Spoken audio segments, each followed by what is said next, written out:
रात के लगभग 3 बजे थे। एक बेहद डरावनी दिखने वाली लड़की अमन के कमरे में जोर जोर से चीख रही थी। वो अपने लंबे नुकीले नाखूनों को अमन के शरीर में चुभाकर उसका खून पी रही थी। अमन बुरी तरह से दर्द से तड़प रहा था। उस लड़की का चेहरा इतना खौफनाक था कि कुछ ही देर में दर्द और डर की वजह से अमन बेहोश हो गया। तभी अचानक अमन की आंख खुली और अमन चिल्ला पड़ा, बचाओ बचाओ, वो लड़की मुझे मार देगी, वो मेरा सारा खून पी जाएगी, बचाओ। ये सुनते ही अमन की माँ सुशीला जी दौड़ कर आती है। अमन, क्या हुआ बेटा? तुमने वो बुरा सपना फिर से देखा क्या? ठीक हो ना तुम? माँ वो लड़की अभी भी यहीं पर थी, ठीक मेरे पास, और उसने मेरे शरीर में, देखिए ना, मेरा सारा खून। बेटा तुम बिल्कुल ठीक हो। पता नहीं तुम्हें सपने ऐसे क्यों बार बार आते हैं। मैं पंडित जी से बात करती हूँ। मम्मी देखो, बाहर की एक यूनिवर्सिटी में मेरा एडमिशन हो गया है। उन्होंने मेरी एप्लीकेशन एक्सेप्ट कर ली है।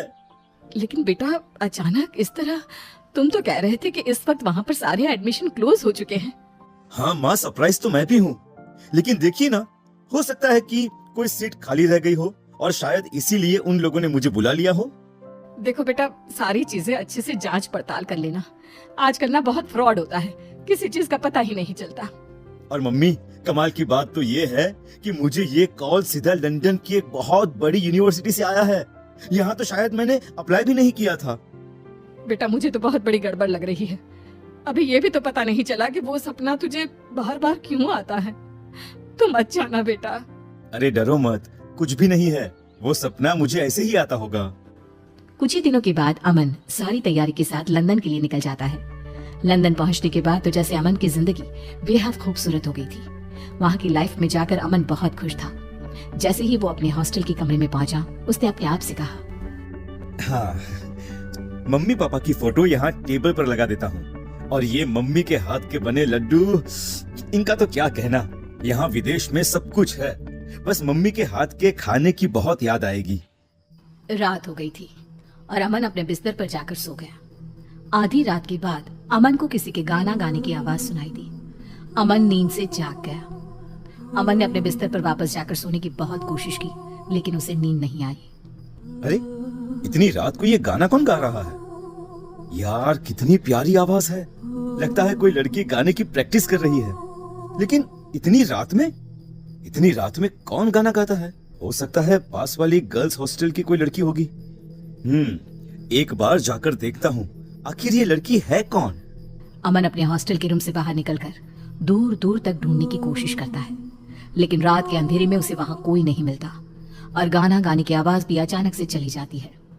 अगली सुबह अमन जैसे ही कॉलेज जाने के लिए तैयार होता है, वो वॉश बेसिन में अपना मुंह धोने के लिए झुकता है और जैसे ही सर ऊपर उठाता है, अचानक से उसे आईने में एक लड़की का चेहरा दिखाई देता है। ओह माय गॉड, ये क्या है? लगता है रात को मेरी नींद अच्छे से पूरी नहीं हुई है, इसीलिए मुझे कुछ अजीब अजीब सा लग रहा है। मैं तो डर ही गया था, ऐसा लग रहा था जैसे वहां पर कोई है, लेकिन यहाँ तो कोई भी नहीं है। अगली सुबह अमन अपने दोस्त से कहता है, अरे यार, एक बात बता, रात को हमारे हॉस्टल के पीछे कोई लड़की गाना गाती है क्या? बहुत प्यारी आवाज है। अरे नहीं यार, मैंने तो किसी की आवाज नहीं सुनी। मेरा रूम भी तो तुम्हारे रूम के ठीक बाजू में ही है। अरे यार, रात को लगभग 12 बजे के बाद तू जल्दी सो गया होगा शायद। अरे कम ऑन ब्रो, ये लंदन है लंदन, यहाँ पर कौन जल्दी सोता है? और मैं तो वैसे भी रात को 2 बजे सोने वाले लोगों में से हूँ, पर मुझे तो किसी की आवाज सुनाई नहीं दी। जरूर तूने अपने कानों में ईयरफोन लगा के रखे होंगे। म्यूजिक सुनने का बहुत शौक है ना तुझे, इसलिए बाहर की आवाज कैसे सुनाई देगी? हाँ यार, वो बात तो है। एक्चुअली म्यूजिक तो सुन रहा था मैं। ए अमन, क्या बात है यार, किसी से प्यार व्यार हो गया है क्या तुझे? हाँ? अरे नहीं, बस एक लड़की की आवाज रोज रात को सुनाई देती है। भाई बच के रहना, मैंने सुना है यहाँ कैंपस में ना चुड़ैल घूमती है।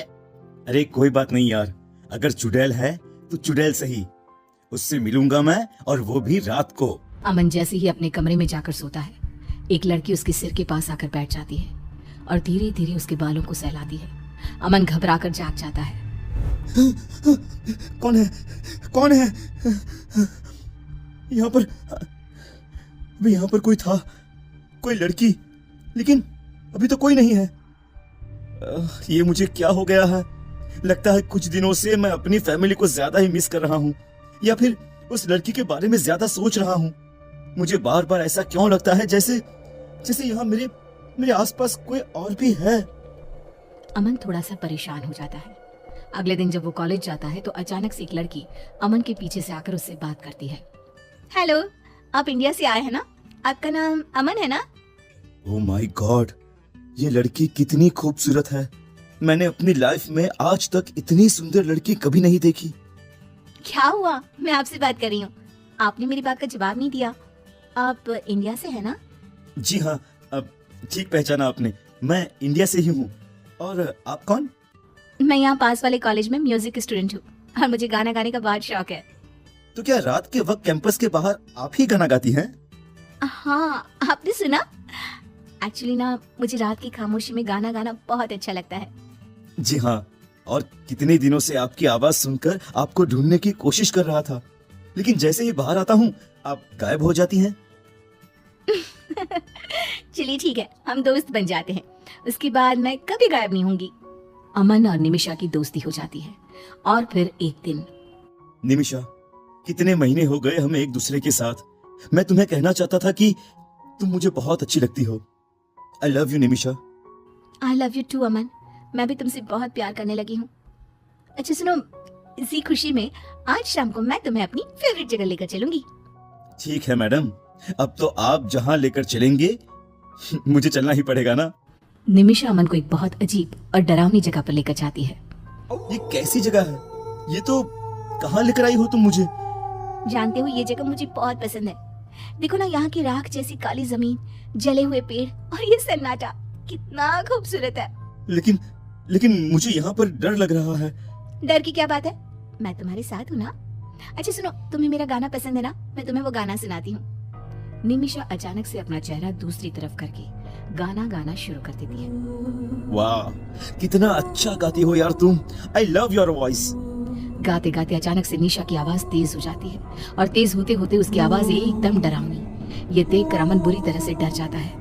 निमिषा, क्या हुआ है? क्या हुआ है तुम्हें? ये क्या मजाक है कि तुम किस तरह से गाना गा रही हो? तुम ठीक तो हो ना निमिषा?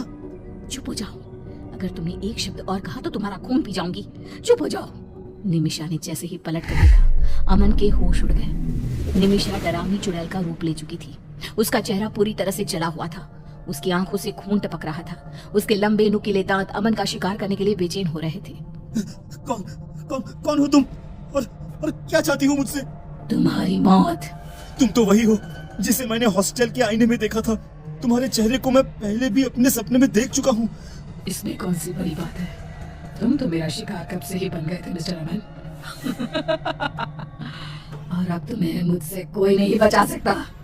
छोड़ दो मुझे। क्यों मारना चाहती हो तुम मुझे? मैंने तुम्हारा क्या बिगाड़ा है? मुझे तुम जैसे यंग लोगों का खून पीने में बहुत मजा आता है। तुम्हारा खून पीकर मेरी ताकत बढ़ जाएगी और मैं तुम्हें छोड़ूंगी नहीं। वो लड़की निमिषा अमन को मार देती है। अगले दिन शाम के वक्त इंडिया में अमन के घर एक फोन आता है। हेलो, कौन बोल रहा है? सुशीला जी, हमें आपको ये बताते हुए बहुत दुख हो रहा है कि आपका बेटा अमन अब इस दुनिया में नहीं रहा। कल रात को उसने हॉस्टल में सुसाइड कर लिया।